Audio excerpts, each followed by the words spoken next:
Hello, I hope everybody is doing well.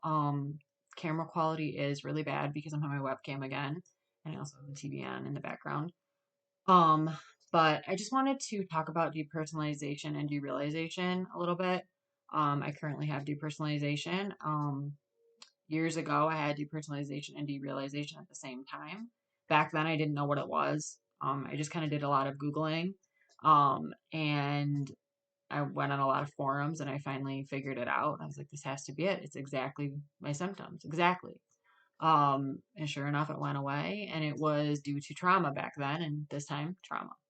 Um, Actually, I think what really spiked it up and well, spiked up my anxiety and then caused this because in my opinion, I think that depersonalization and derealization they stem from a mental illness. Like you're not gonna be totally fine mentally and then just get depersonalization or derealization. You know what I mean? So for me, it's definitely my health anxiety, depression, and PTSD. All of those rolled into one are the perfect recipe for depersonalization and derealization. Um, so this time, a few traumatic events happened. A lot of sitting and being on my phone. A lot of screen time because if you think about it, social media and whatever you're doing on your phone, it's not real interactions. It's fake. So it would make sense that it would bring on like a fake reality that you're constantly stuck in. Um, and also your brain's trying to protect you from anything bad. So it's like, hey, we're just gonna kind of switch into this for a really long sec because I think last time I had it, it was like months of it. It was horrible. I was constantly checking my like body checking. Like even in the mirror, I would um, Googling my symptoms. I'm doing that now. It's really bad. I wake up in the middle of the night and I'm like Googling things. But distractions are really good.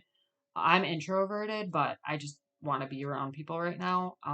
Because I find that I feel better when I'm talking to somebody. It just kind of makes me feel like, even though the interaction kind of feels fake, it's still like therapeutic in a way, if that makes sense. But I normally avoid people, which probably isn't healthy. But it's just part of my anxiety disorder.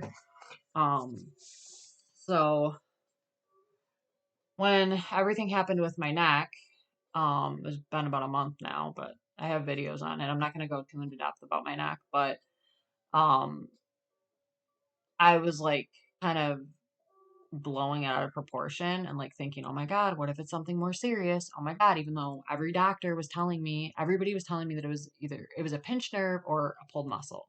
And they were all leaning toward pulled muscle or muscle spasm. And I didn't want to believe it. I thought it was something worse. And I still like go into my bouts where I think it's something worse. But I sat down and I was like, listen, thinking to myself, I'm like going through the reality and what's logical, of what happened to my neck. I was staying at my brother's a lot because I had really bad anxiety. My health anxiety was so flared up that I wanted to be around people. So I would go to my brother's, like literally, I would come home for one day out of the week and go the rest of the week I'd be there.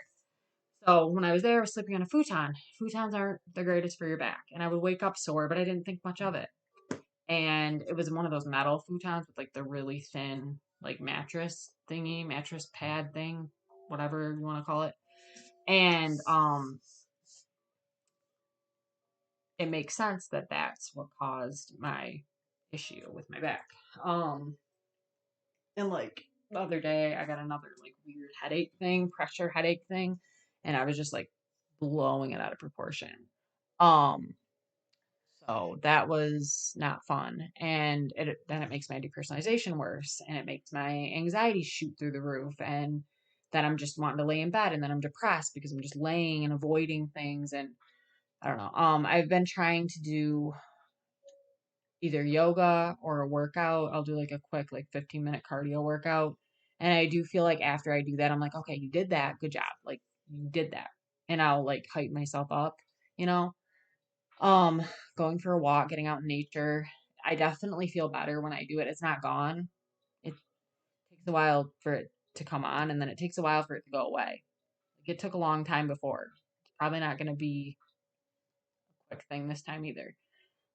Before when I had derealization and depersonalization at the same time. So I had the same symptoms as I do now of the depersonalization, But when I had the derealization, like this remote sitting right here on this ledge would seem farther away than it really is. It'd be like, it's like a fever dream. It felt like a fever dream.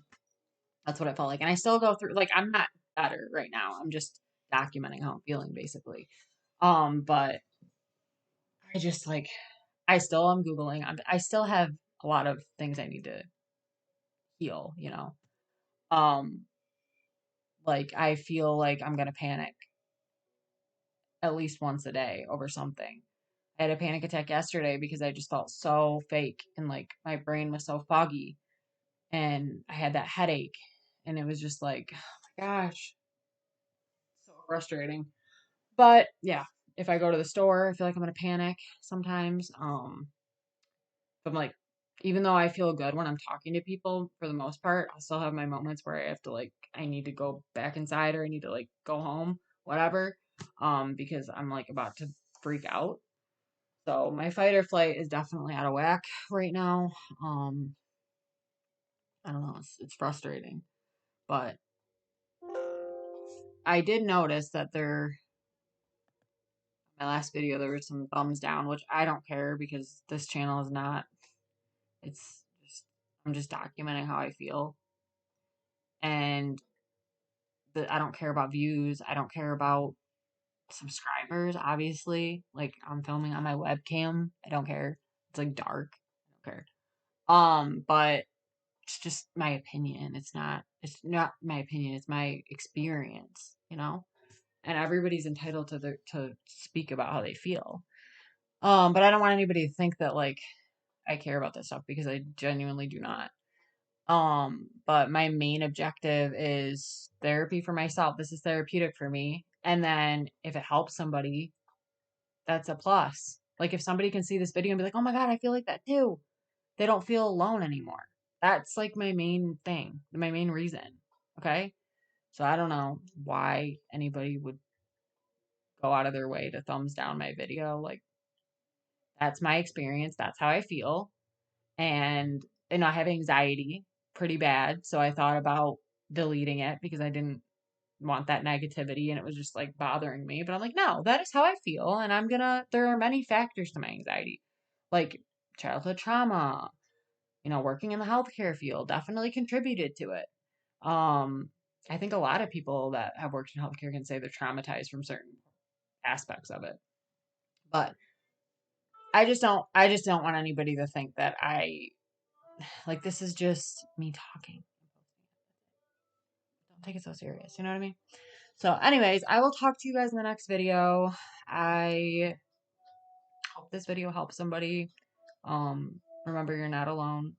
There are lots of other people going through what you're going through. And I'll talk to you guys in the next video.